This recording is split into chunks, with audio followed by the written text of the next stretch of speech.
ketika sirat telah dibentangkan di atas Jahannam dan tidak ada satupun pasti melewatinya. Yang kedua, karena neraka Jahannam itu sangat gelap, untuk melewatinya harus ada cahaya. Cahaya iman, cahaya masaleh, cahaya ketakwaan. Dan cahaya itu tidak sama. Lalu orang munafik juga dapat cahaya. Cuma cahaya mereka tidak berfungsi. Karena mereka juru beriman, tapi imannya tidak berguna. Imannya di mulut. Ada yang melewati sirat itu secepat kilat, sekencang angin, sekencang kuda berlari. Ada yang berjalan, ada yang tertatih, ada yang jatuh bangun, ada yang terjerembab. Berikutnya, ketika cahaya orang munafik padam, mereka memanggil-manggil, menyeru-nyeru, mengimbau-imbau.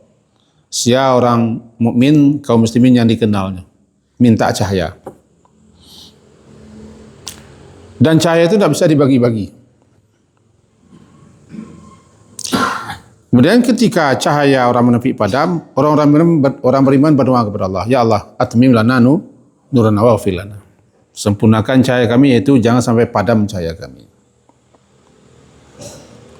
Lalu dipasang dinding. Nah, di sini kita masuk lagi. Kemudian duriba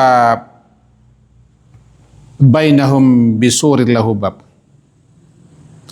Dipasang dinding pembatas sehingga terpisah ketika itu antara orang-orang mukmin dan orang-orang belakang. Sah. Di sebelah dalam dinding itu rahmat, itu surga, arah ke surga, di belakangnya arah ke neraka. Maka ketika itu tidak ada lagi harapan bagi orang seperti ini. Kemudian orang-orang munafik itu berkata kepada orang beriman, yunadunahum alam nakum ma'akum. Mereka berteriak memanggil orang beriman, alam nakum ma'akum, bukankah kita di atas dunia sama dulu? Kami kan juga salat sebagaimana kalian salat, berpuasa sebagaimana kalian berpuasa, bahkan ikut berperang, berjihad, sama-sama kita dulu kan. Memang ya, orang munafik sama dengan orang beriman dalam kehidupan lahiriahnya. Itu yang dilontarkan orang munafik. Alam nakum ma'akum, bukankah nakun kita ini dulu bersama-sama? Catatannya, kaum munafik di zaman Nabi itu ikut salat jamaah,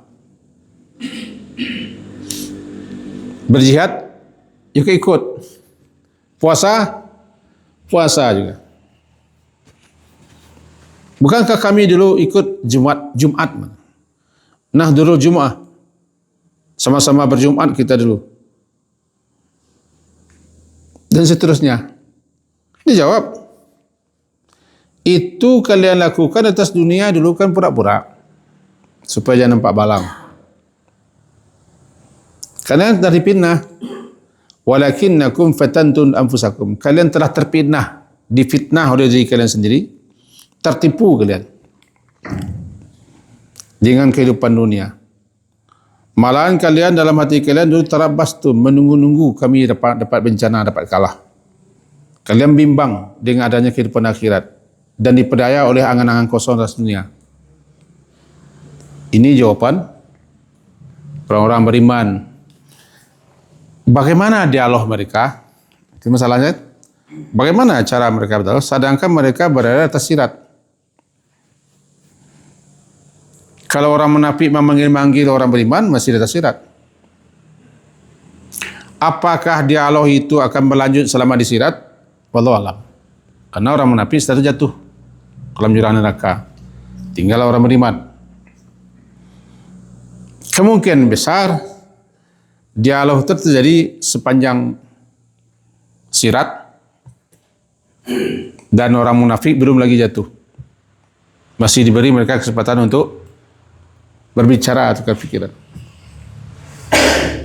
Disitulah orang-orang munafik itu menyesal dengan penyesalan dalam. Catatannya adalah orang munafik di sini maksudnya orang yang anti Islam, tidak bersyahadat, musuh Islam. Mulutnya berkata iman, hatinya mengandung permusuhan. Orang seperti inilah nanti diolok-olokkan ketika melintasi sirat. Akhirnya sampai di ujung dikumpulkan, siapa yang sudah sampai ke ujung dikumpulkan di Qantarah. Qaf, nun, ta, ra, ta marbutah, Qantarah. Qantarah adalah suatu tempat untuk berkumpul selepas neraka sebelum masuk surga. Di Qantarah itulah diselesaikan sesama muslim yang masih ada. Kalau masih ada tersisa ketidaksenangan, kebencian, dendam, dihabiskan di Qantarah.